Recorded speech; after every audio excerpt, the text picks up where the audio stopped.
तो जैसे कि आप जानते हो ये वीडियो में हम पूरा का पूरा chapter 3 of class 10 science metals and non metals को कंप्लीटली पढ़ने वाले हैं, वो भी बहुत ही कम टाइम के अंदर। और इसीलिए ज्यादा समय ना लेते हुए लेट्स स्टार्ट लर्निंग। अब किसी ऐसी मेटल को जानते हो जिसको आप हाथ में रखो और वो पिघल जाए? किसी नॉन मेटल को पहचानते हो जिसकी इलेक्ट्रिक कंडक्टिविटी मेटल से भी ज्यादा हो? अंत तक बने रहिए, हम ऐसे ही कुछ मेटल और नॉन मेटल के बारे में कुछ अनोखी बातें इस वीडियो में डिस्कस करने वाले हैं। तो चलिए स्टार्ट करते हैं। तो ब्रॉडली अगर देखा जाए तो मेटल्स और non metal is the classification जितने भी एलिमेंट्स हमारे पास है उसमें, मतलब हमारे पास दो ही टाइप के एलिमेंट्स हैं, एक है मेटल्स और दूसरा है नॉन मेटल्स। हाँ, फर्दर क्लासिफिकेशन छोटे छोटे हो सकते हैं, लेकिन बड़े क्लासिफिकेशन में इसको मेटल बोलेंगे एलिमेंट्स को, या फिर इसको बोलेंगे नॉन मेटल्स। तो मेटल्स क्या होते हैं? मेटल्स जैसे हम जानते ही है कि इसको ठोको तो आवाज आती है, राइट? तो वो होते हैं मेटल्स। नॉन मेटल्स जो मेटल्स नहीं होते ऑब्वियसली। आपने सोचा है उसकी प्रॉपर्टीज? जब मेटल सुनते हो आप, मेटल आपके दिमाग में आता है, सुनने में आता है, तो आपको एक प्रॉपर्टी, एक दो प्रॉपर्टीज दिमाग में आ ही जाती होगी, राइट? कि थोड़ा शाइनी होता है मेटल, ओके, थोड़ा आवाज करने वाला होता है मेटल, राइट? तो these are the basic properties. अब उसके एप्लीकेशंस के साथ उसको कनेक्ट भी कर लो।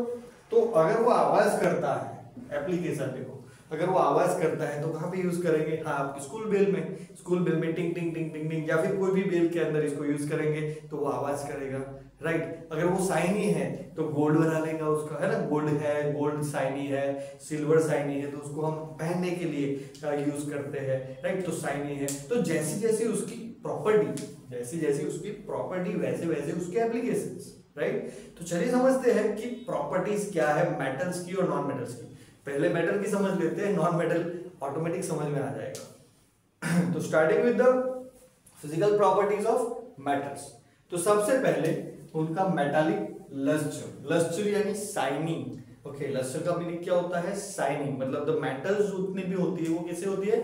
लस्टर वाली, यानी कि शाइनी सरफेस वाली होती है। अभी एग्जांपल दिया मैंने, आप गोल्ड ले लो, सिल्वर ले लो, है ना? अभी तो व्हाइट गोल्ड भी आ गया और आता है बहुत सारी चीजें, लेकिन शाइनी होती है। मेटल जनरली शाइनी होती है। तो ये उसका पहला property, that is it is having a lustre.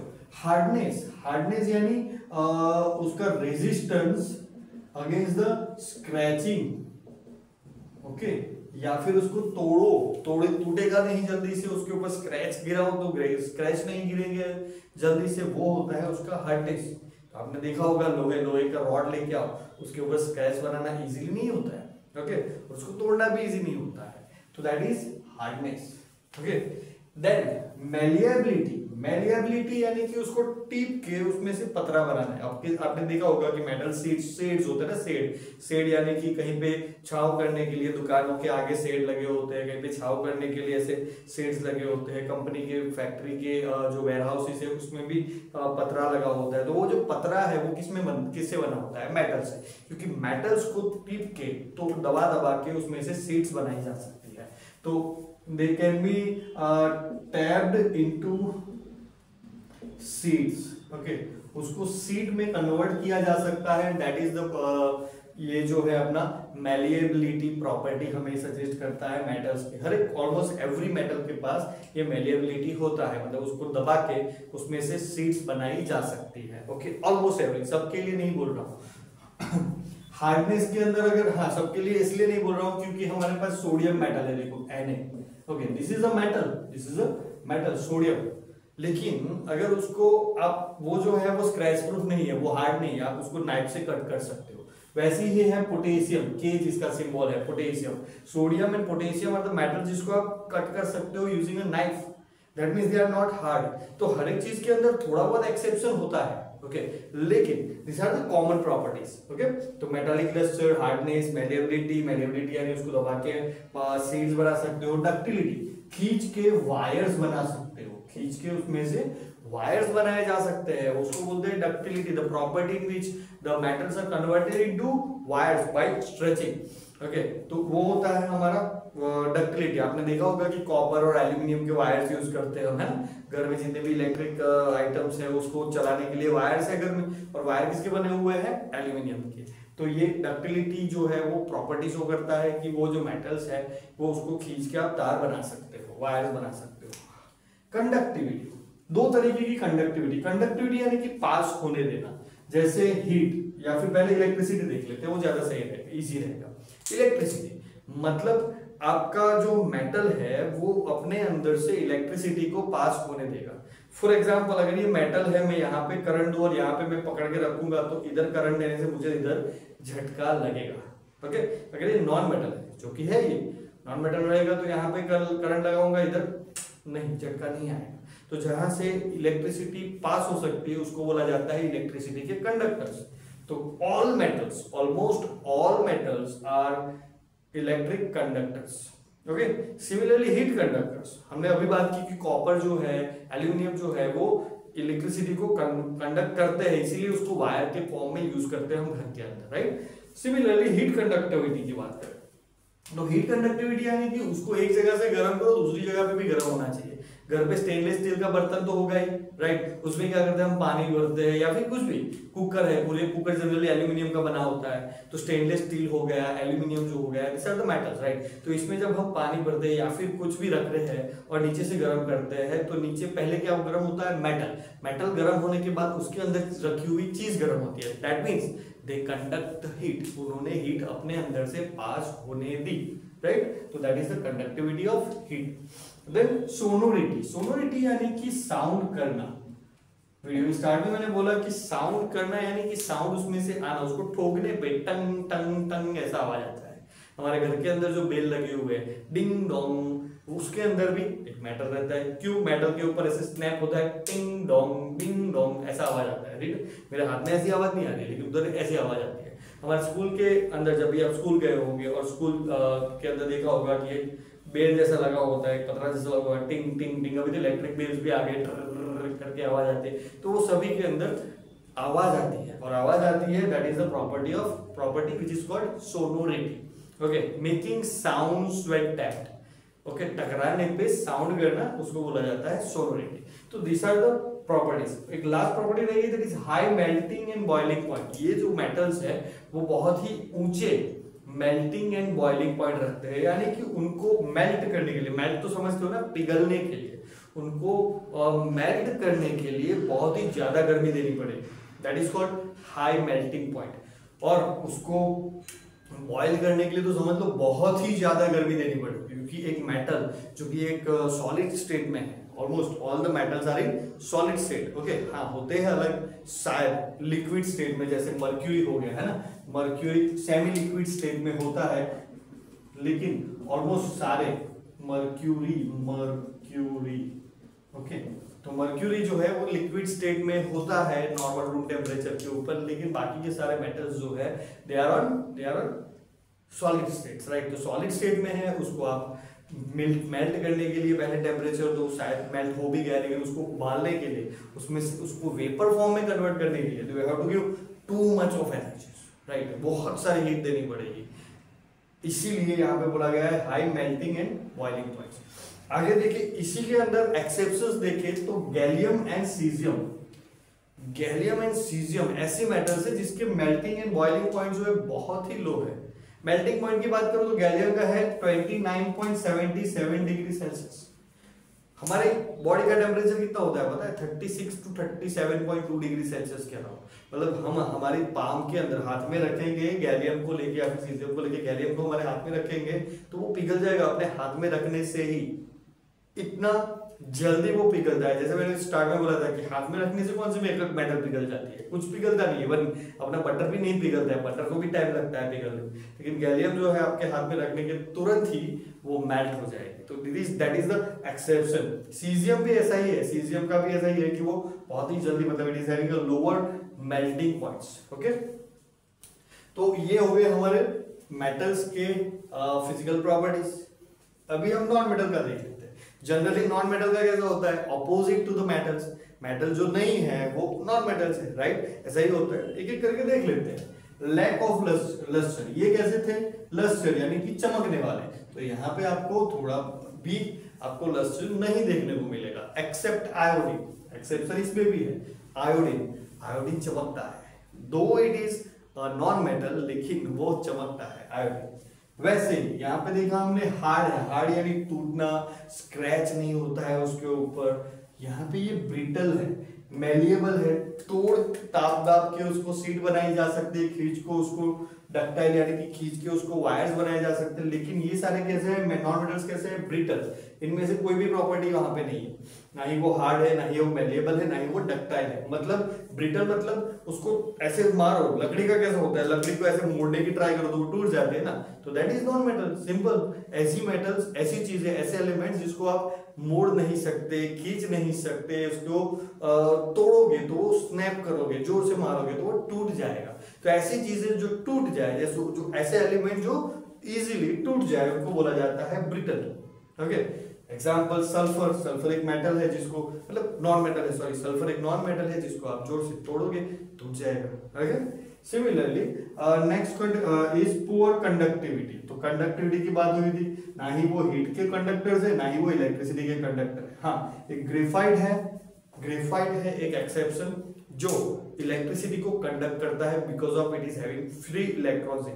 तो फ्री इलेक्ट्रॉन वाला कंसेप्ट अलग है, लेकिन ग्रेफाइट इलेक्ट्रिसिटी को, कार्बन का ही एक रूप है ग्रेफाइट, और वो इलेक्ट्रिसिटी को कंडक्ट करता है बीइंग अ नॉन मेटल, यानी कि एक्सेप्शन है। जनरली नॉन मेटल्स कैसे है, पुअर कंडक्टर्स, वो जल्दी से, अच्छे कंडक्टर्स नहीं है, जल्दी से इलेक्ट्रिसिटी को पास नहीं होने देते, लेकिन अपना ग्रेफाइट इलेक्ट्रिसिटी को पास होने देता है।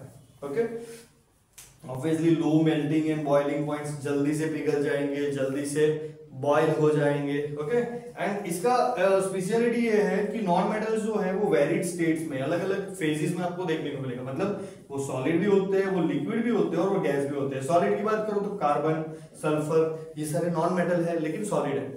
लिक्विड की बात करो तो bromine, okay, that is a liquid. Bromine कैसा है, लिक्विड स्टेट में है। और गैस में तो आपने पता ही है, ऑक्सीजन है, नाइट्रोजन है, this are all non metals, जिसको हमें हमारी लाइफ के लिए भी जरूरी है ना, ऑक्सीजन, नाइट्रोजन, ये सारे, तो दिस आर नॉन मेटल्स। तो this are the properties basically, जहां से हम, तो हर एक प्रॉपर्टी के अकॉर्डिंगली उसके एप्लीकेशंस होते हैं। जैसे मैंने इनिशियली बताया कि जो उसकी प्रॉपर्टी, उसका यूज होगा, राइट। तो ऐसे हम मेटल और नॉन मेटल को क्लासिफाई कर पाते हैं। और इसमें मेटल और नॉन मेटल में स्पेशल केसेस भी बहुत सारे हैं। तो चलिए एक एक करके देखते हैं कैसे कैसे स्पेशल केसेस हैं। तो जैसे इंसानों में यूनिकनेस होती है, वैसे ही मेटल्स और नॉन मेटल्स यानी कि एलिमेंट्स में भी काफी यूनिकनेस है। हमने देखा कि मेटल्स और नॉन मेटल्स डिफरेंट है, लेकिन उसमें अलग अलग एक्सेप्शंस भी हैं, और वो एक्सेप्शंस के अलावा भी कुछ यूनिकनेस है जो हम एक एक करके देखेंगे। तो अभी मैंने बताया कि मर्क्यूरी जो है, मर्क्यूरी का सिंबल होता है Hg, और this is the only metal, ये ओनली मेटल है जो कि लिक्विड स्टेट में अवेलेबल है। ये एक ऐसी मेटल है जो लिक्विड स्टेट में अवेलेबल होती है, राइट। गैलियम और सीजियम के बारे में बताया मैंने कि गैलियम एंड सीजियम जो है दे आर मेटल्स। ये क्या है, मेटल्स है, लेकिन उसके जो बॉइलिंग एंड मेल्टिंग पॉइंट्स है वो बहुत ही कम है। मेल्टिंग पॉइंट स्पेशली बहुत ही कम है। रूम टेम्परेचर या फिर अपनी बॉडी के टेम्परेचर के साथ भी वो पिघल जाते हैं, वो मेल्ट हो जाते हैं।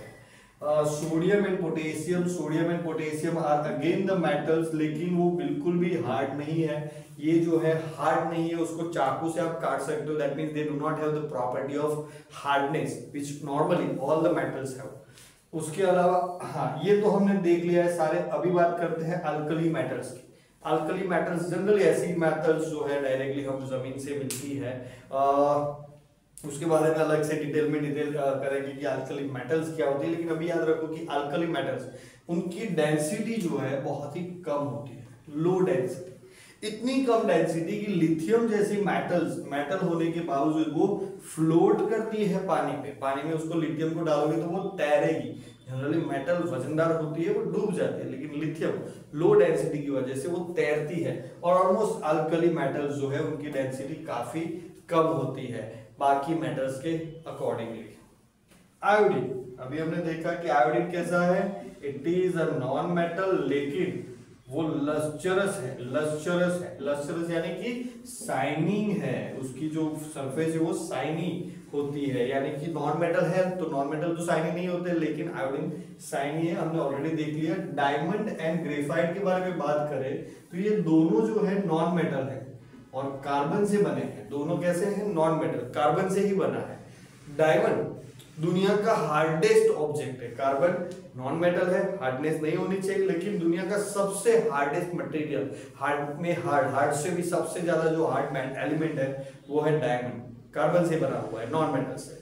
ग्रेफाइट सॉफ्ट है, कार्बन से ही बना हुआ है।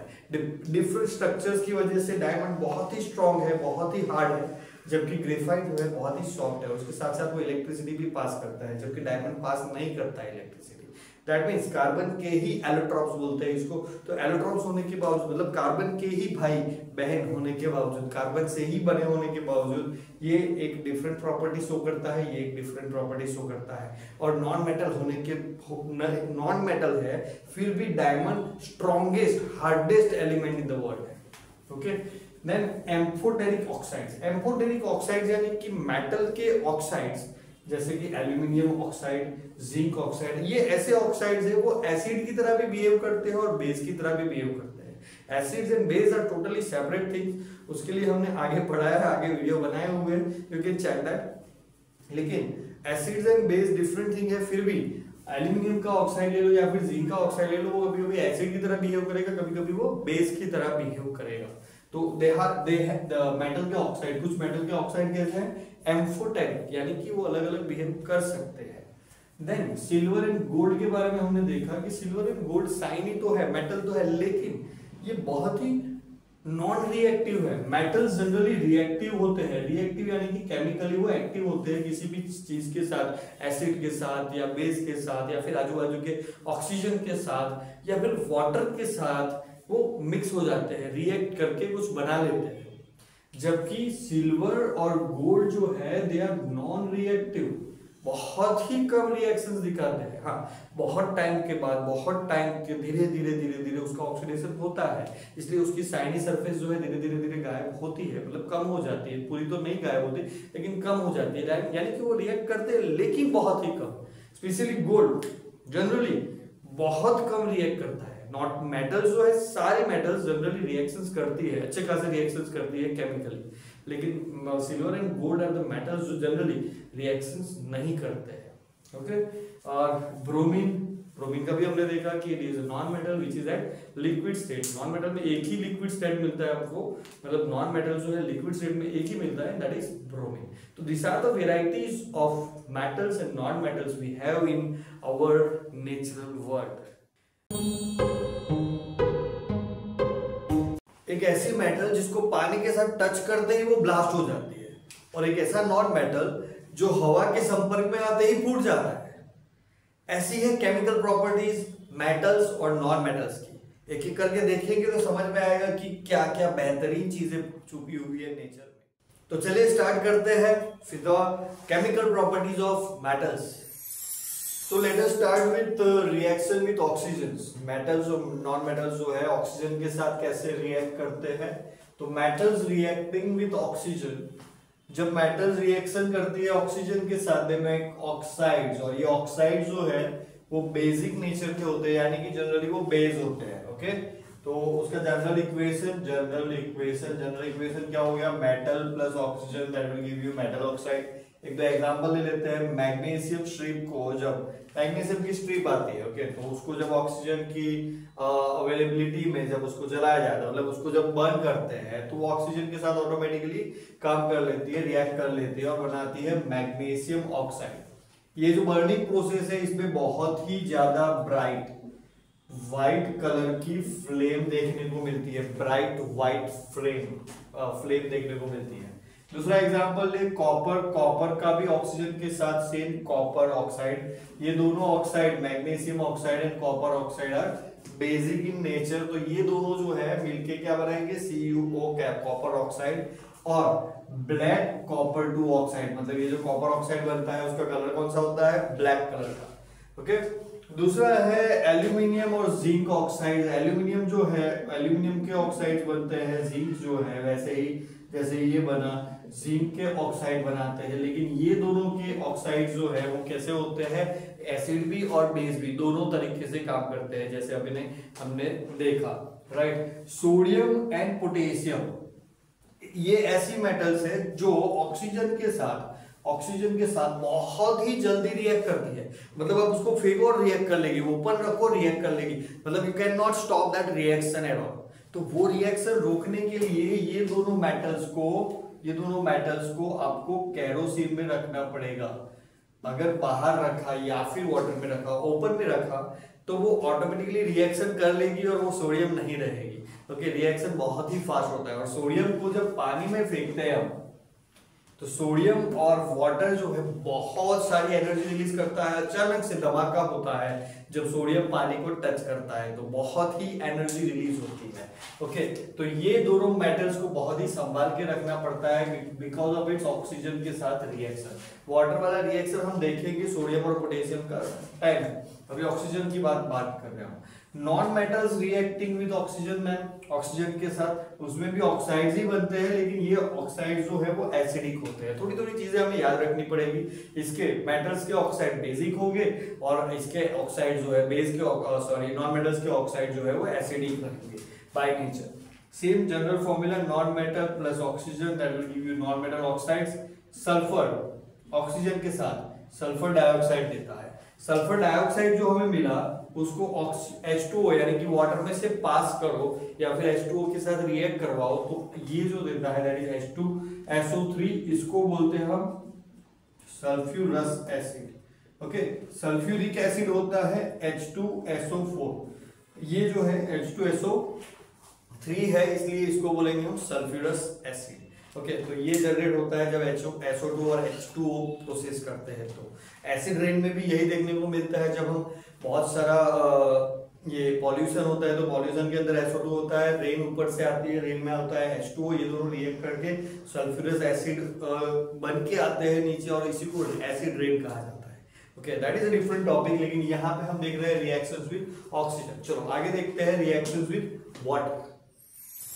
तो रिएक्टिविटी विद वाटर में metals reacting with water, metal plus water बनाते हैं metal hydroxide plus hydrogen gas. Metal hydroxide यानी कि मेटल के हाइड्रोक्साइड, हाइड्रोक्साइड किसको बोलते हैं, हाइड्रोक्साइड में OH जनरेट होता है, OH। ओके, तो यहाँ पे अगर देखिए तो मेटल प्लस वाटर में metal hydroxide plus hydrogen gas release होगी। तो एक एग्जांपल लेते हैं सोडियम का हाइड्रोजन H2O वाटर के साथ रिएक्शन करके NaOH यानी कि अपना मेटल हाइड्रोक्साइड बन रहा है, मेटल हाइड्रोक्साइड, और साथ ही हाइड्रोजन गैस रिलीज होता है, और इसके साथ बहुत सारी हीट, जैसे कि मैंने थोड़ी देर पहले बोला कि बहुत सारी हीट जनरेट होती है। सोडियम जो है बहुत ही ज्यादा वल्गरसली रिएक्ट करता है H2O के साथ, अचानक से बहुत सारा धमाका भी हो सकता है अगर बहुत सारा सोडियम पानी में डाल दिया गया तो वल्गरसली रिएक्ट करता है, सबसे ज्यादा रिएक्ट करता है सोडियम H2O के साथ और ऐसा कुछ बनाता है। कैल्शियम भी रिएक्ट करता है, लेकिन ऐसा हीट वाला मतलब खतरनाक वाला रिएक्शन नहीं होता है। सिंपल कैल्शियम प्लस H2O मिलाता है CaOH टाइप, इसमें भी हीट तो जनरेट होती है। कभी आपने चूना देखा होगा, जो व्हाइट वॉश करने के लिए जो चूना आता है दीवारों पे, तो उसके अंदर भी जब पानी डालते हैं तो हल्की सी हीट जनरेट होती है। वहां पे सीधा हाथ आप डाल नहीं सकते, तो हाथ में जल जाएगा। तो ऐसे ही कैल्शियम जो है H2O के साथ रिएक्ट करके CaOH ट्वाइस बनाता है, that is again the calcium metal और उसका हाइड्रोक्साइड, और साथ में ही हाइड्रोजन गैस रिलीज करता है। मैग्नीशियम सेम, लेकिन मैग्नीशियम को रिएक्ट करने के लिए यू नीड हॉट वाटर। मतलब कि मैग्नीशियम इतना इजीली H2O के साथ पानी के साथ रिएक्ट नहीं करता है, आपको पानी को गर्म करना पड़ेगा उसको रिएक्ट कराने के लिए। तो मैग्नीशियम जो है H2O यानी कि गर्म पानी के साथ रिएक्ट करके मैग्नीशियम हाइड्रोक्साइड देता है और हाइड्रोजन गैस रिलीज करता है। तो ऐसे हम देखिए तो sodium is the most reactive with water, calcium का थोड़ा और नीचे, यानी कि हम ऐसे लिख सकते हैं यहाँ पे रिएक्टिविटी सीरीज अगर बोलो तो सोडियम, कैल्शियम, फिर मैग्नीशियम। ओके, और ये एल्यूमिनियम, जिंक और Fe जैसी जो मेटल्स हैं वो एक्चुअली हाइड्रोक्साइड नहीं बनाती है, वो ऑक्साइड्स ही बनाती है।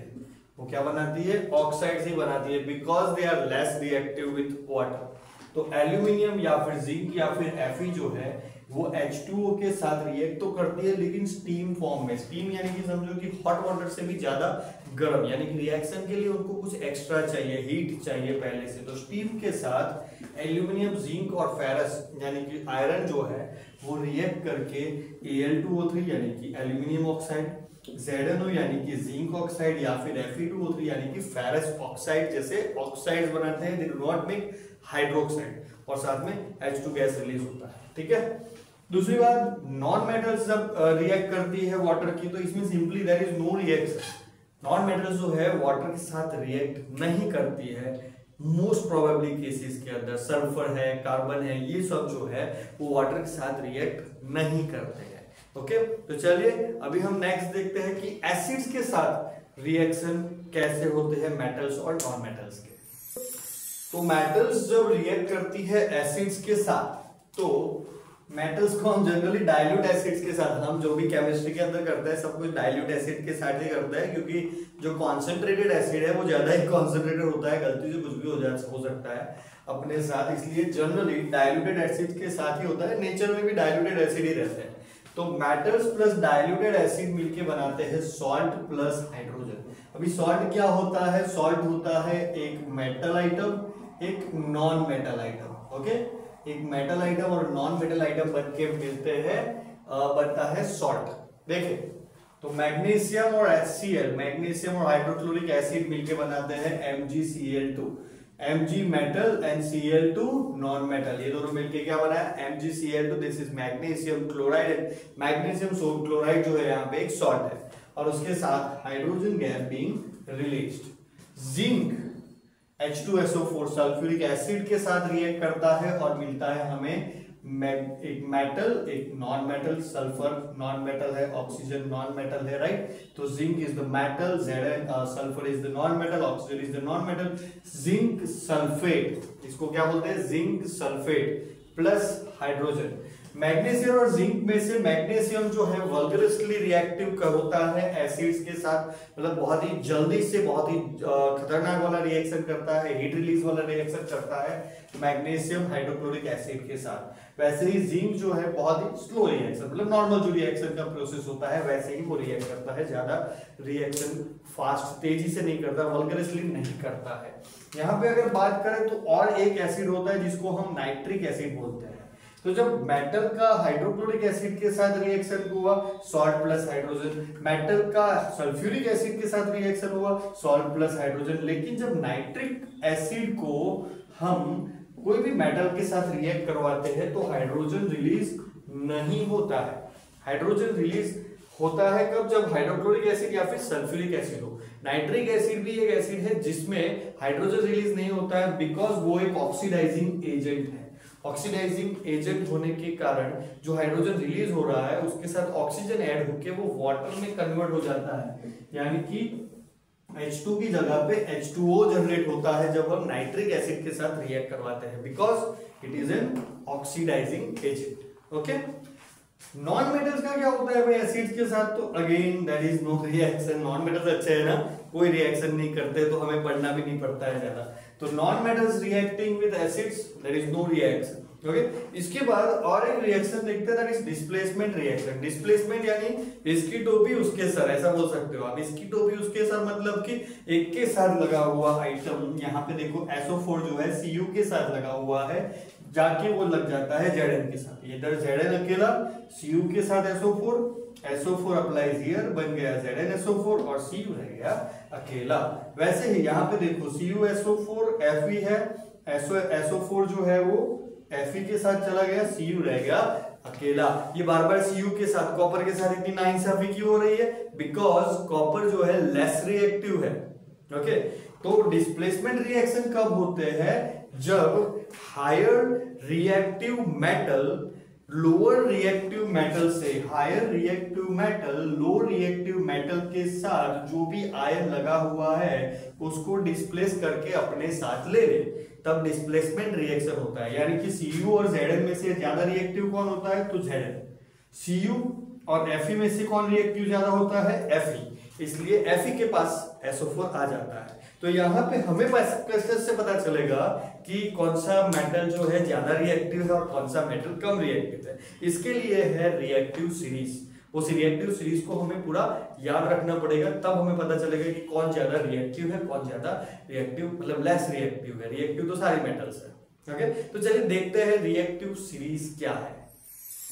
तो रिएक्टिव सीरीज को याद रखने के लिए मैंने एक शॉर्टकट बताया, लेकिन उससे पहले बता दूं कि रिएक्टिव सीरीज क्या है। कि ये जो है रिएक्टिविटी के हिसाब से मेटल्स को अरेंज करती है। मतलब the first one in the reactive series is the most reactive और last one in the reactive series is the least reactive, सबसे कम रिएक्टिव है। ठीक है, तो हम स्टार्ट करते हैं। हमें सारी मेटल्स को अरेंज करना है इन अ फॉर्मेट जहां पे वो सबसे ज्यादा से कम मतलब डिसेंडिंग ऑर्डर में वो अरेंज हो रिएक्टिविटी के हिसाब से। तो हमें याद रखना है ऐसा, सुनो मुझे सुनना है यहाँ पे। पॉट नाका मेक्स अलू zinc iron like hot copper. कैसे बोलेंगे फिर से एक बार? पॉट नाका मेक्स अलू zinc iron like hot copper, यानी कि पॉट नाका जो है अलू जिंक आयरन को हॉट कॉपर जैसा बना देता है, ऐसे याद रखो। And mercury silver gold. Okay, तो इसको हम कैसे करेंगे? तो PO फॉर पोटेशियम, इसका मतलब हुआ पोटेशियम। ये हो गया सोडियम, कैल्शियम, Ma से आया magnesium. Okay, aluminium, zinc, iron, H से जिंक आयरन, फिर L से लीड। ओके, भूल मत जाना, L से होगा लीड, H से है hydrogen, CO is copper, then mercury silver gold is as it is. Okay, तो फिर से एक बार बोलेंगे हम। पॉट नाका makes alu zinc iron like hot copper and mercury silver gold। तो सबसे ज्यादा कौन रिएक्टिव है? Potassium, highest reactive, and gold is the least reactive.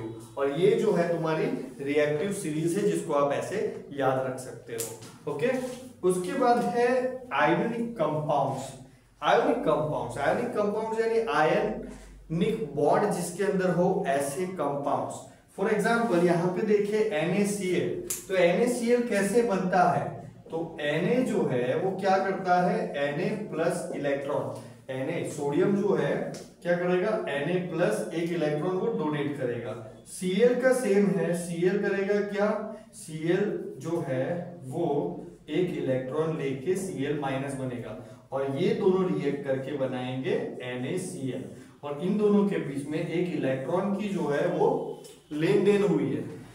ये इलेक्ट्रॉन की यहाँ पे लेन देन हुई, इसकी वजह से यहाँ पे ये बॉन्ड बना NaCl। आयंस के लेन देन के जो बनता है दैट इज आयोनिक कंपाउंड। और इनके बीच में कौन सा बॉन्ड है? Ionic bond. Okay, ionic bond है और ये बॉन्ड जो है that is the strongest bond.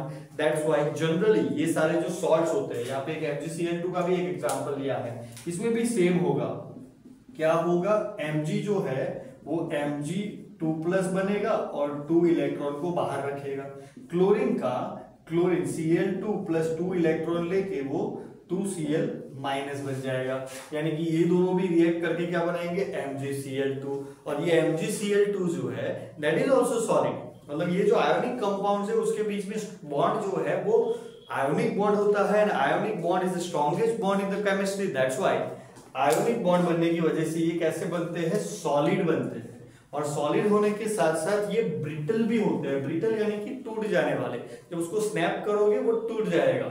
Okay, इनके मेल्टिंग एंड बॉइलिंग पॉइंट जो है वो हाई रहते हैं और कंडक्टिविटी बिल्कुल जीरो रहेगी they are in solid state. Conductivity zero रहेगी इन सॉलिड स्टेट। अगर उसमें पानी डाल दिया गया, मोल्ट यानी कि उसको मेल्ट कर दिया गया, मोल्टन स्टेट यानी उसको मेल्ट कर दिया गया, या फिर उसको एक्वस फॉर्म में कन्वर्ट करते हैं, तो ये जो है कौन से आयोनिक कंपाउंड्स जो है दे कंडक्ट इलेक्ट्रिसिटी। 3 इडियट्स में पहला ही सीन देखा होगा जहां पे वो सीनियर रेंचो के दरवाजे पे सुसु करने जा रहा था तो उसको करंट लगा था और पीछे से आवाज आती है कि salted water is the highest conductor of electricity, right. तो सॉल्टेड वाटर या NaCl क्या होता है, सॉल्ट, उसको पानी में डालो तो वो एक्वस हो गया, एक्वस होने की वजह से उसके आयंस ब्रेक हो गए।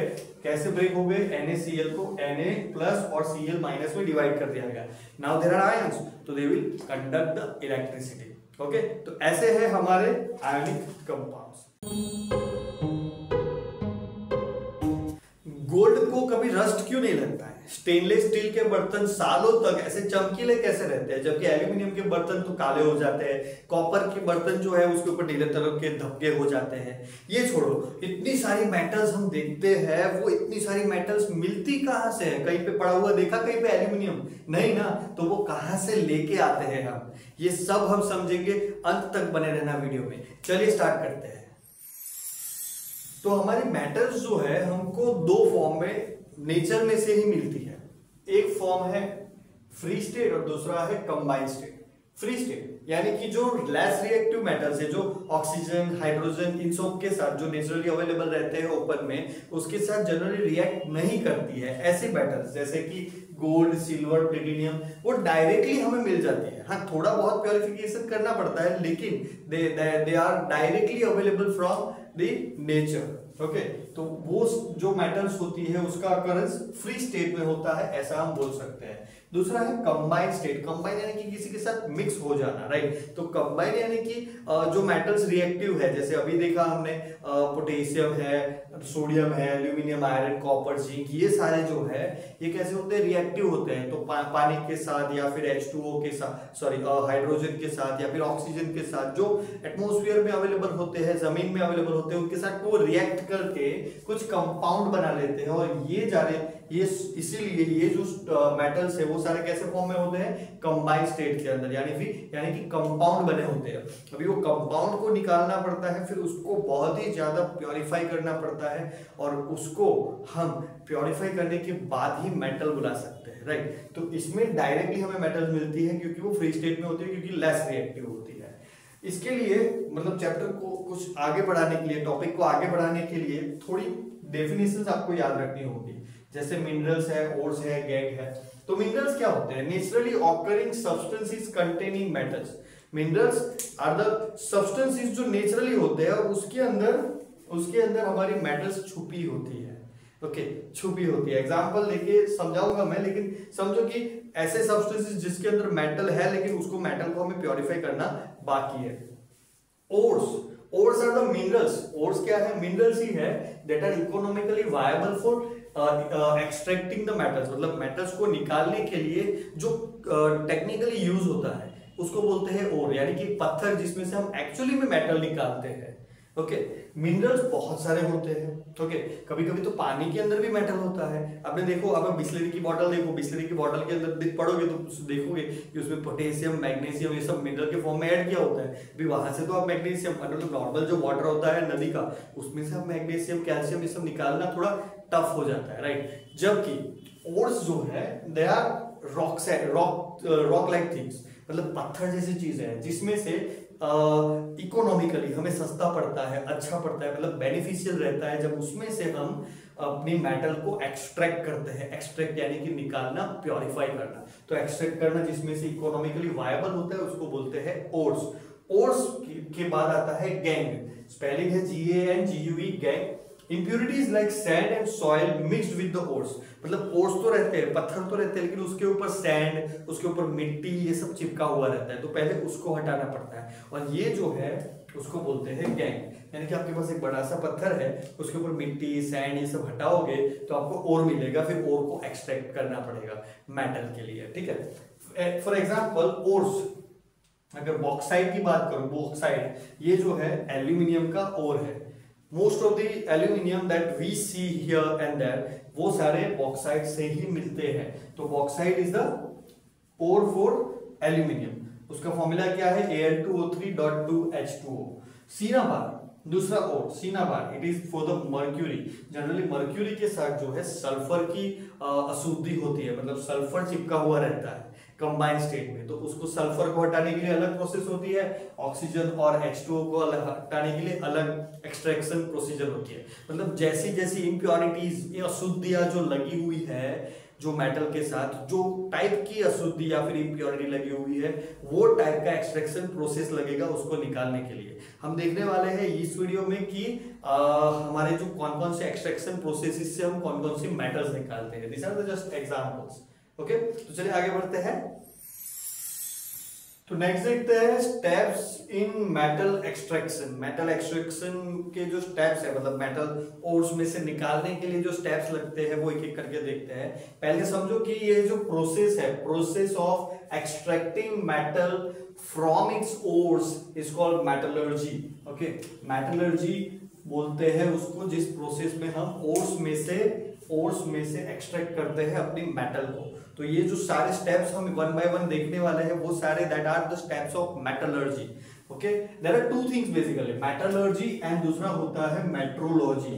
तो this is the science behind measurements. Metrology is the science of measurements and metallurgy is the science of taking out the extracting the metals from the ores। Okay, तो ये दोनों चीजें डिफरेंट है। इसको metrology बोलते हैं, इसको मेटलर्जी बोलते हैं। ठीक है, तो ध्यान में रखना है हमको।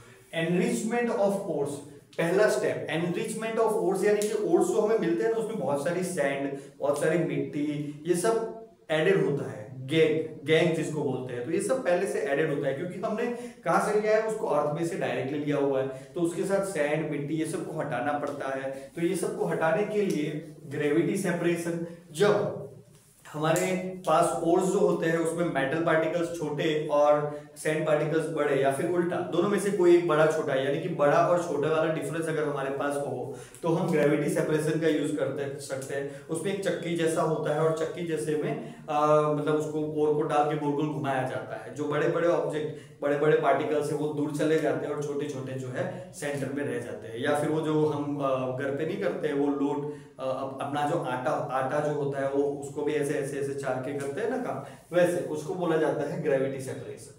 फ्रोथ फ्लोटेशन ये एक अलग मेथड है जिसमें स्पेशली सल्फर की अशुद्धि यानी कि सल्फर की इम्प्योरिटीज हो, तो वो सल्फर की इम्प्योरिटीज को हटाने के लिए, मतलब हमारे ओर के अंदर अगर सल्फर रहने वाला है तो सल्फर जो है उसके लिए फ्लोथ फ्लोटेशन किया जाता है। मतलब जिसकी भी जो भी मेटल्स के साथ इम्प्योरिटीज के फॉर्म में सल्फर होने के चांसेस ज्यादा होते हैं तो उसका किया जाता है फ्लोथ फ्लोटेशन। ये हमें पढ़ने में नहीं है, जस्ट नाम याद रखना है। Then the magnetic separation, magnetic separation यानी कि जिसमें Fe, जनरली मैग्नेटिक पार्टिकल्स जो है वो Fe को यानी कि आयरन को अट्रैक्ट करते हैं, राइट। तो जिसमें Fe की अशुद्धि हो जहां पे, या फिर Fe को Fe2O3 ऐसा कुछ उसका और हो, मतलब जहां पे फेरस है बेसिकली आयरन है जो मैग्नेट से अट्रैक्ट होता है, चाहे वो अशुद्धि की फॉर्म में यानी कि इम्प्योरिटी की फॉर्म में हो या फिर मेटल के फॉर्म में हो, दोनों केस में उसको हम मैग्नेटिक सेपरेशन से सेपरेट करेंगे। ठीक है, उसके बाद मतलब ये होता है बेसिकली मिट्टी और ये गैंग को हटाना। जो हमारे गैंग है मतलब सैंड या मिट्टी के पार्टिकल्स उसके साथ जो लगे हुए हैं उसको हटाना, उसको बोलते हैं एनरिचिंग ऑफ द ओर्स। उसके बाद एक्चुअल प्रोसेस स्टार्ट होता है। एक्चुअल प्रोसेस में एक्सट्रैक्शन बेस्ड ऑन रिएक्टिविटी होता है। अलग अलग क्या क्या टाइप ऑफ एक्सट्रैक्शन होता है, मतलब क्या क्या type of impurities are there, based on that हम अप्लाई करते हैं हमारी मेथड। तो रिएक्टिविटी के बेसिस पे अगर हम एक्सट्रैक्शन करना चाहे तो रिएक्टिविटी के बेसिस पे लो रिएक्टिविटी, उसके बाद high medium reactivity and high reactivity वाली मेटल्स को अलग अलग फॉर्मेट में काम किया जाता है। तो पहले देखते हैं हम मेटल्स ऑफ लो रिएक्टिविटी, यानी कि उसमें ऑक्साइड्स, मेटल के ऑक्साइड या फिर सल्फाइड्स है हमारे ओर्स के अंदर। क्या है, मेटल के ऑक्साइड्स या फिर सल्फाइड्स है, यानी कि मेटल सपोज Zn है तो Zn के पास O लगा हुआ है या फिर Zn के साथ S लगा हुआ है, तो हम उसको बोलेंगे लो रिएक्टिविटी वाले। उसमें सिंपल हीटिंग से काम चल जाता है, यानी कि HgS जो है ये क्या है हमारा सिग्मा-12, अभी देखा हमने मर्क्यूरी सल्फाइड, तो सल्फाइड है तो इसको हम 3O2 यानी कि हीट करते हैं ऑक्सीजन की अवेलेबिलिटी में, ज्यादा हीट करने पे उसमें से कन्वर्ट उसका बन जाता है मर्क्यूरी ऑक्साइड, यानी कि जो आपका सल्फाइड है वो हट के वहां पे लग जाता है ऑक्साइड। साइड प्रोडक्ट्स आते हैं, SO2 जो है वो रिलीज होता है सल्फर डाइऑक्साइड गैस। लेकिन हमारा काम जो है ये है HgO। अब ये HgO को जो है फिर से रीहीट करेंगे हम विदाउट ऑक्सीजन। ओके, यहाँ पे जो हीटिंग होगा वो कैसे होगा, विदाउट ऑक्सीजन, यानी कि लिमिटेड एयर में रिएक्ट करेंगे, तो ये हो जाएगा Hg जो हमारा प्योर मेटल है, जो हमें चाहिए था, जो हमें एक्सट्रैक्ट करना था, राइट, और ऑक्सीजन रिलीज हो गया। तो हम लो रिएक्टिविटी वाली मेटल्स को ऐसे रिएक्ट कर सकते हैं।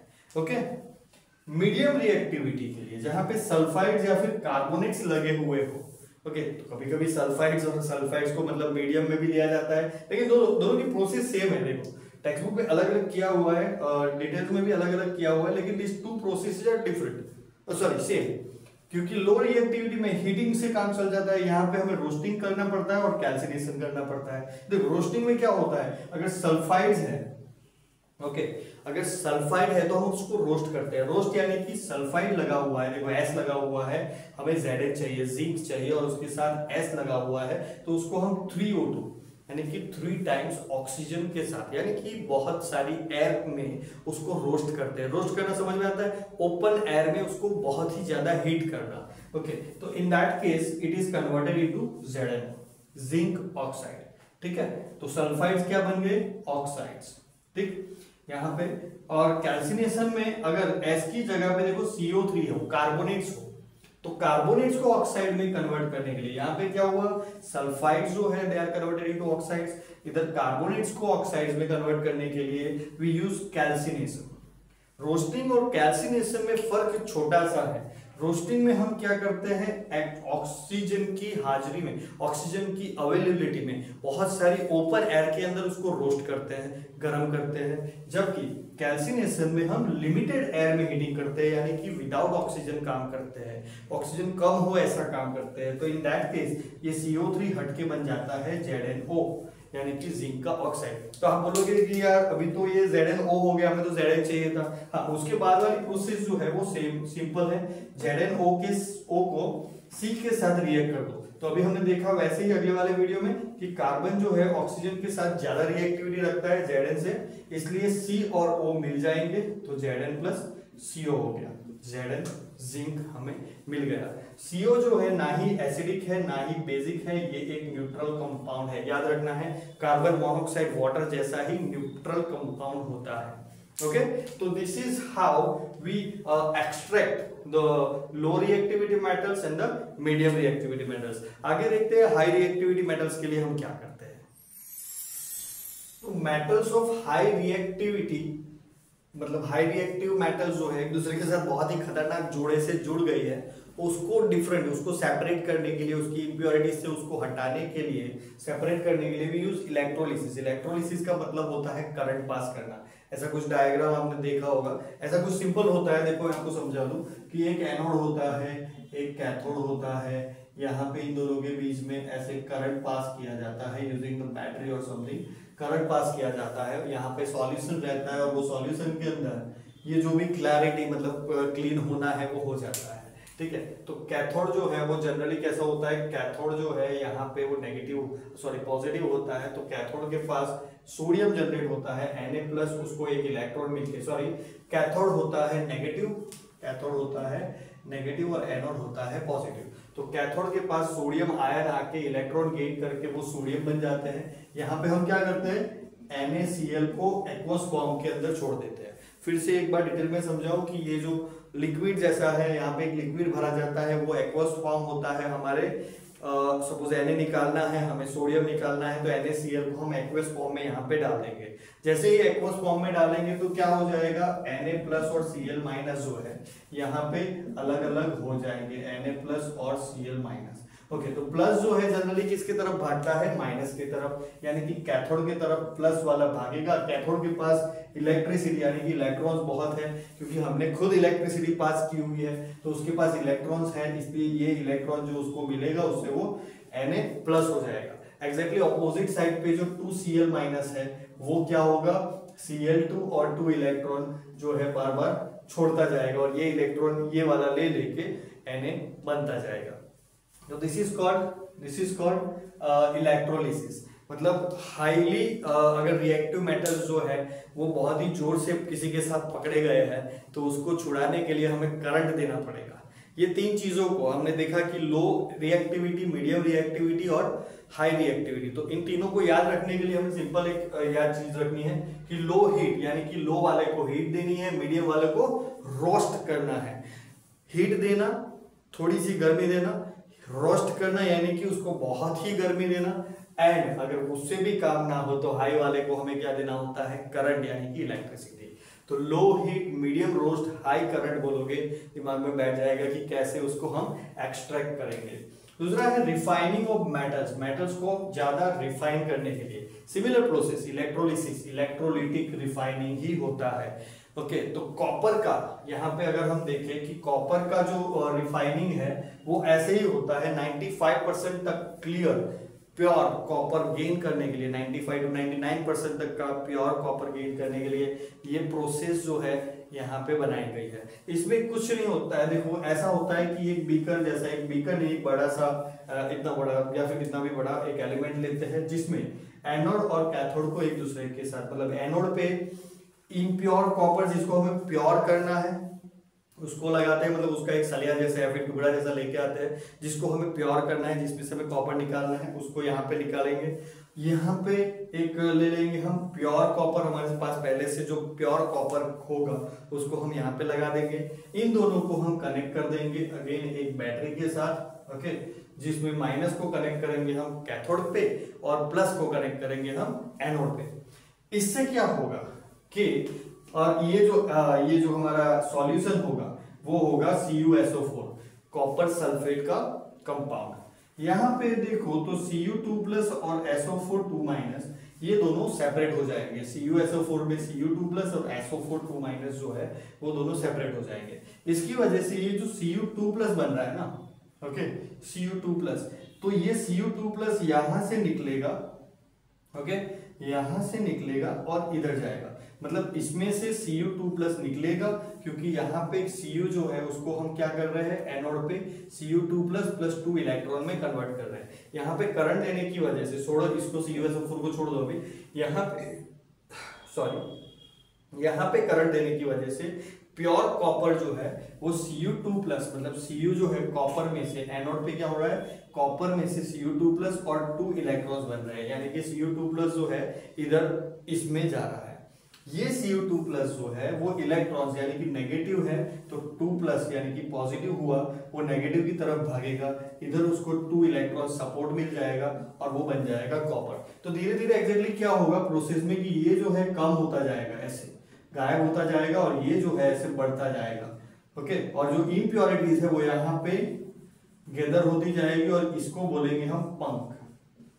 इम्प्योरिटीज जो है उसको बोलते हैं पंख। तो समझे आप लोग कि इलेक्ट्रिसिटी पास करने से ये जो इम्प्योर कॉपर है उसमें से, जैसे CuSO4 या कुछ भी हो सकता है वो, तो Cu2+ जो है निकल जाता है इसके अंदर, कहाँ पे, हमारे इलेक्ट्रोलिसिस के अंदर ये निकल जाता है और यहाँ से वो चला जाता है नेगेटिव आयंस के पास, और नेगेटिव आयंस के पास जाके वो नेगेटिव आयंस गेट लेके वो कॉपर बन जाता है और ये सलिया बड़ा होता जाता है और ये कम होता जाता है। फिर इसको हटा देंगे, दूसरा लगा देंगे और प्रोसेस जो है हम कंटिन्यूअसली करते रहेंगे। तो ऐसे होता है रिफाइनिंग, ओके। इलेक्ट्रोलिसिस और इलेक्ट्रोलिटिक दोनों सेम चीजें हैं, तो इसको मतलब एक साथ ही, इसीलिए मैंने एक साथ ले लिया है, ओके। तो चलो ये हो गया हम कैसे उसको रिफाइन करते हैं।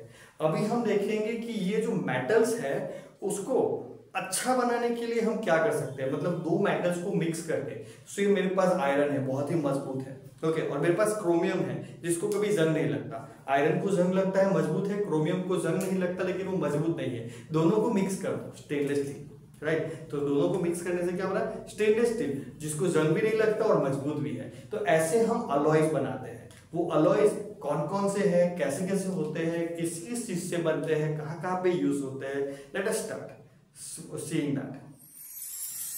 तो वैसे तो बहुत सारे अलॉयज है लेकिन हम कुछ फेमस वाले ही देख लेते हैं कि अलॉयज एंड देयर यूजेस। तो ब्रास जो है वो कॉपर और जिंक से बनता है और इंस्ट्रूमेंट्स बनाने के लिए, फॉर एग्जांपल गिटार के तार बनाने के लिए, और जो मतलब हमारे बर्तन वगैरह में भी ये ब्रास का यूज होता है। ओके, तो brass basically is used in instruments making. Bronze medals होता है ना, bronze model, silver medal, gold medal. तो ब्रॉन्ज जो है वो बनता है कॉपर और टीन में से, उसमें से हम स्टैच्यूज और कॉइन्स बनाते हैं।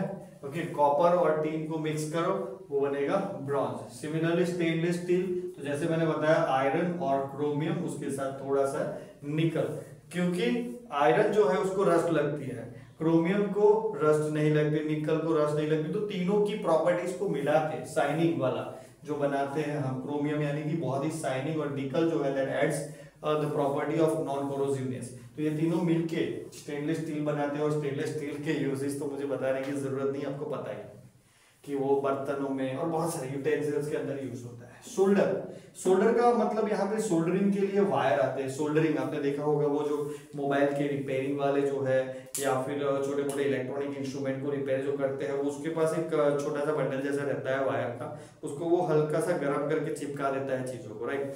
तो ये जो है वो बनता है लीड और टीन में से। वायरिंग के लिए, इलेक्ट्रिक वायरिंग के लिए, सेमीकंडक्टर्स के लिए बहुत सारी जगह पे इसको यूज किया जाता है। This is a good conductor. ये लीड और टीन का मिक्स होता है, ये कंडक्टर होता है, और उसका मेल्टिंग पॉइंट जो है बहुत ही लो होता है, और जल्दी से वो जम भी जाता है, मतलब जल्दी से वो हार्ड भी हो जाता है, यानी कि आपने लगाया थोड़ी देर में वो हार्ड हो जाएगा। इसीलिए इसको यूज करते हैं यहाँ पे, ओके, सोल्डरिंग में, लीड प्लस टीन वायरिंग के अंदर।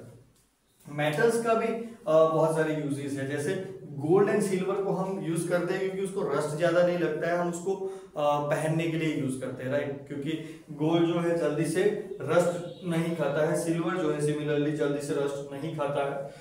एल्यूमिनियम, उसके लाइट वेट की वजह से एयरक्राफ्ट के अंदर, एयरक्राफ्ट यानी कि प्लेन्स बनाने के लिए एल्यूमिनियम का काफी ज्यादा यूज होता है, लेकिन एल्यूमिनियम टूट भी जल्दी जाता है, सॉरी मुड़ भी जल्दी जाता है, हार्ड इतना नहीं होता है, इसलिए उसको भी अलॉयज को बना के उसमें एयरक्राफ्ट में उसका यूज होता है। नहीं तो फिर हम उड़ रहे हैं और एल्यूमिनियम अंदर से टूट, मतलब अंदर जैसे हम उड़ गया, ऐसा ना हो, इसलिए अलॉयज बनाए जाते हैं। कॉपर को हम यूज करते हैं वायरिंग के अंदर, आपने जितने भी वायर्स देखे होंगे सभी में कॉपर तो होता ही है। सोडियम और पोटेशियम जो है हमारे बायोलॉजिकल एक्टिविटीज के लिए, जो हम खाते हैं पचाते हैं, हमारी एनर्जी के लिए सोडियम और पोटेशियम बहुत ही जरूरी है।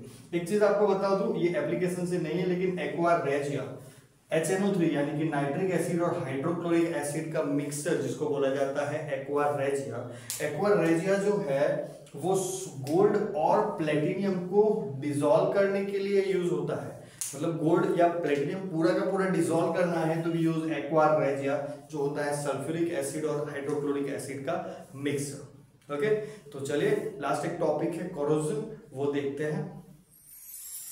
तो कोरोजन का ऐसा है कि मेटल्स जो है उसका कभी ओपन एयर में ऑक्सीजन या फिर H2O हवा में रहे मॉइस्चर के साथ या फिर कार्बन डाइऑक्साइड के साथ कुछ रिएक्ट करके कुछ और बना लेना उसके सरफेस के ऊपर, उसके सरफेस का खराब हो जाना, उसको बोलते हैं कोरोजन। ठीक है, तो कोरोजन जो है तीन अलग अलग मेटल्स में हम देखते हैं कि आयरन का रस्टिंग होता है। आयरन यानी जनरली Fe होता है, Fe ऑक्सीजन और H2O के साथ यानी कि पानी के साथ मिलके बनाता है FeOH3। इसको बनाने के लिए कोई रिएक्शन नहीं लगता है, सिंपल आप आयरन को बाहर ओपन में छोड़ दो, ओपन में मॉइस्ट रहेगा, ओपन में ऑक्सीजन ऑटोमेटिक मिलता जाएगा और वो जो है उसका रस्टिंग होता रहेगा। ऊपर के लेयर पे FeOH3 जिसको रस्ट बोलते हैं ये बनता जाएगा। ओके, दूसरा है कॉपर पेटिना। कॉपर पेटिना जो है दैट इज मतलब कॉपर के ऊपर ग्रीन कलर के धब्बे हो जाना, उसको बोलते हैं कॉपर पेटिना। तो कॉपर को पानी, वाटर जो कि ऑलरेडी हवा में होता ही है, मॉइस्चर, कार्बन डाइऑक्साइड ऑब्वियसली वो भी हवा में होता है और ऑक्सीजन भी हवा में होता है, तो ऑटोमेटिकली ये तीन चीजों के साथ मिलके उसकी सरफेस के ऊपर CuOH बन जाता है, CuOH और थोड़ा सा कैल्शियम कार्बोनेट, और इसके नीले कलर के धब्बे आपको देखने को मिलते हैं। सिल्वर टर्निश, सिल्वर का टर्न हो जाना, टर्न यानी कि थोड़ा सा ब्लैकिश हो जाना। ओके, वो भी कैसे होता है, तो Ag जो है वो H2O के साथ प्रोसेस करके, H2O यानी कि पानी के साथ या फिर ऑक्सीजन के साथ रिएक्ट करके, सॉरी यहाँ पे ऐसे ही है, H2S हाइड्रोजन सल्फेट के साथ और ऑक्सीजन के साथ रिएक्ट करके Ag2S बनाता है, जो उसको बोला जाता है सिल्वर टर्निश, जिसकी वजह से सिल्वर जो है वो थोड़ा सा ब्लैकिश हो जाता है। फिर उसको ये लेयर को हटा के फिर से उसको चमकीला बना सकते हैं, लेकिन बार बार ऐसा करेंगे तो हमारा सिल्वर जो है वो चला जाएगा, गायब हो जाएगा, कम हो जाएगा, क्योंकि सिल्वर का ही ये बन रहा है, सिल्वर टर्निश, राइट। तो इसको लेयर को हटाने के लिए हमें इतना सिल्वर भी ज्यादा देना पड़ेगा। तो अभी ये कोरोजन जो है उसको स्टॉप करने के लिए हम क्या कर सकते हैं, तो सिंपली हम उसके ऊपर पेंट कर सकते हैं जिसकी वजह से ऑक्सीजन H2O ये सारी चीजें जो है तो उसके कांटेक्ट में ही ना आए, या फिर हम उसके ऊपर ऑयलिंग यानी कि ऑयल का लेयर बना सकते हैं जिससे अगेन हम क्या कर सकते हैं ऑक्सीजन H2O ऑक्सीजन के साथ ऑक्सीजन एटमॉस्फेयर के साथ जो उसका कनेक्शन है मेटल का वो कनेक्शन को तोड़ सकते हैं। वो कनेक्शन तोड़ने के लिए हम पेंटिंग कर सकते हैं, ऑयलिंग कर सकते हैं या फिर ग्रीस लगा सकते हैं उसके ऊपर लेयर जिसकी वजह से ऑक्सीजन एटमॉस्फेयर के साथ जो है वो सीधा कांटेक्ट में ना आए। ओके, दूसरा है गैल्वेनाइजेशन। गैल्वेनाइजेशन में क्या होता है जिंक का कोटिंग चढ़ता है, आयरन के ऊपर जिंक का एक कोट चढ़ा देना, एक लेयर चढ़ा देना, उसको बोला जाता है गैल्वेनाइजेशन, जिसकी वजह से जिंक जो है वो आयरन के ऊपर रहेगा और आयरन जो है हवा के साथ सीधा रिएक्ट नहीं कर पाएगा। इलेक्ट्रोप्लेटिंग में भी ऐसा ही होता है, लेकिन इसमें जो कोट होता है वो क्रोमियम या फिर निकल का रहता है। क्रोमियम या फिर निकल का इलेक्ट्रोलिसिस का यूज करके मेटल के ऊपर क्रोमियम या फिर निकल का लेयर बना देना उसको बोला जाता है इलेक्ट्रोप्लेटिंग। उसमें भी सेम प्रोसीजर, लेयर बना दो तो क्या होगा कि वो ऑक्सीजन के साथ या फिर एटमॉस्फेयर के साथ सीधा डायरेक्ट कनेक्शन में नहीं आएगा और डायरेक्ट कनेक्शन में नहीं आने के कारण वो वहां से अलग हो जाएगा। दूसरा देखेंगे अलॉइंग। अलॉइंग हमने अभी देखा कि आयरन रस्ट खाता है, लेकिन उसमें क्रोमियम और निकल के ऐड करने की वजह से वो बन जाता है स्टेनलेस स्टील जिसको बिल्कुल भी रस्ट नहीं होता है। तो अलॉइंग जो है ऐसे हमें हेल्प करता है मिक्सर बनाने से मेटल्स का या फिर मेटल प्लस मेटल या फिर मेटल प्लस नॉन मेटल का मिक्सर जो उसको अलॉय बोला जाता है, तो वो भी एक हेल्पफुल फॉर्म है जिससे आप कोरोजन को अवॉइड कर सकते। एंड मैं आपको एक चीज बताना चाहूंगा कि ये चैनल पे हर हफ्ते मैं 500 रुपए का गिव अवे करता हूँ। यस, 500 रुपीज एवरी ट्यूसडे रात के 9:15 बजे। आपको सिंपली ये ऐसे जो वीडियोस जो मैं अपलोड किया है ऐसे ही मैं हर हफ्ते 3 वीडियोस अपलोड करता हूँ, वो वीडियोस देखने हैं, उसमें से ऐसे ही कुछ लर्न करना है और लर्न करके मंगलवार रात को 9:15 बजे ज्वाइन करना है। एक करेक्ट आंसर दे दो, मैं आपको 100 रुपीज तुरंत गूगल पे कर दूंगा। आपको अगर विश्वास नहीं आ रहा है तो मेरा लाइव सेशंस देख लो, हर मंगलवार को मैं लाइव जाता हूं। एक करेक्ट आंसर का 100 रुपए, ऐसे 5 करेक्ट आंसर देके आप 500 रुपए जीत सकते हो। ठीक है, तो ये आपकी इंफॉर्मेशन के लिए था, आपको ज्वाइन करना है, मोस्ट वेलकम, हर मंगलवार रात के 9:15 बजे। चलिए मिलते हैं नेक्स्ट वीडियो में, तब तक के लिए बाय बाय।